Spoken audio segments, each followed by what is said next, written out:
Thank you, Ibrahim. Yang Berhormat Dr. Ali Biju, Deputy Minister of Energy and Natural Resources. Yang Berbahagia Dr. Said Zaid, Chairman of Securities Commission Malaysia.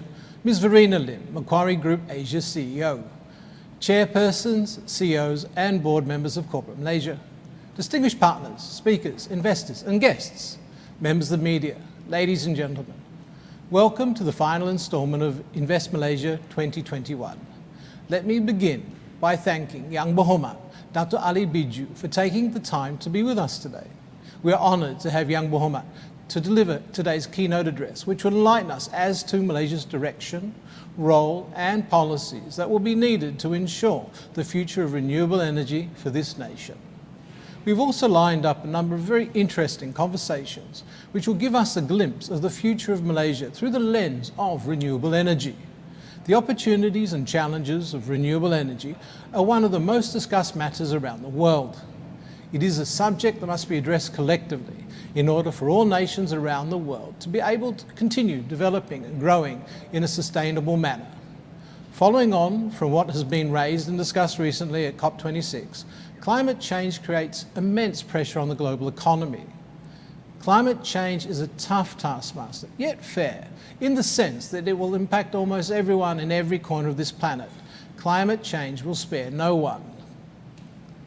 While environmental issues tend to dominate the general conversation, matters of energy affordability and energy security must also be considered to provide a more comprehensive analysis of the matter.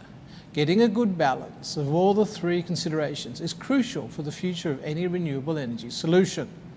Like many other nations, Malaysia has announced its 2050 carbon neutrality target, and today we shall hear more of the key steps that will be needed to ensure that our nation meets its ambitions. Ladies and gentlemen, Malaysia is blessed with rivers, biomass, and year-round sunshine. Over the years, many industries have taken advantage of this, powering their operations through various forms of clean energy. This is evident across Malaysia's economic sectors, ranging from energy, oil and gas and heavy industries such as aluminium smelters to electrical and electronics manufacturing and even agriculture. Clearly there is huge demand with strong growth opportunities. Therefore, it is crucial that our country sets a strong policy foundation from which we can fully realise this ambition.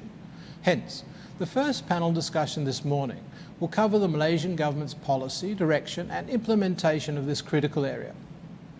The discussion will provide an overview of how these decisions can ensure that energy remains sustainable and how costs will be kept affordable, and most importantly, what kind of ecosystem would be needed to support these goals.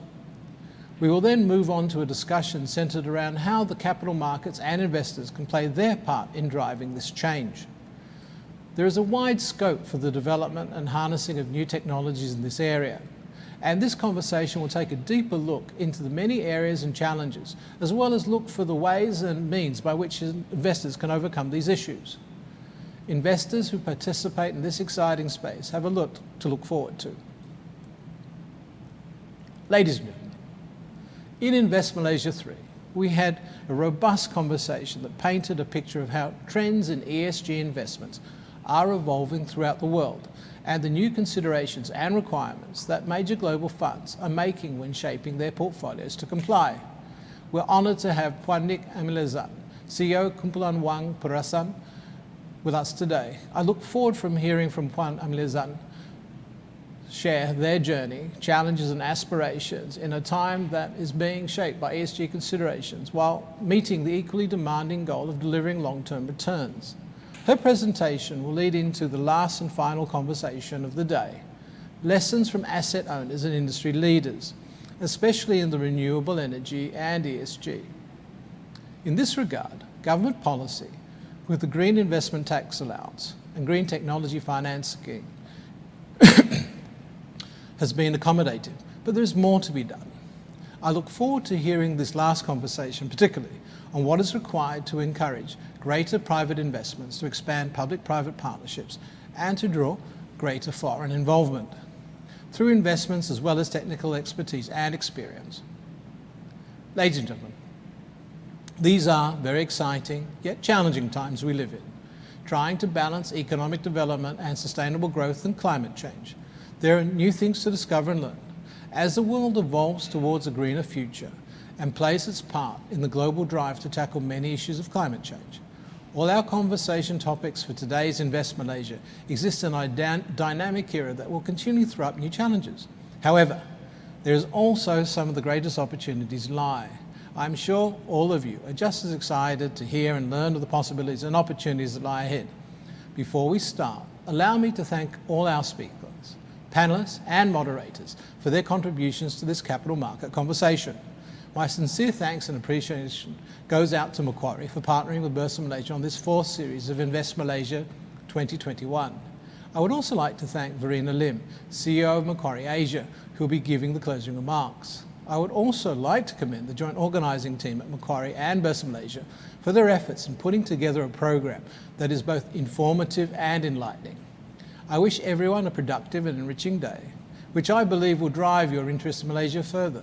With that, it gives me great pleasure to invite Yang Berhormat Dato' Ali Biju, Deputy Minister of the Energy and Natural Resources, to deliver the opening keynote address. Thank you.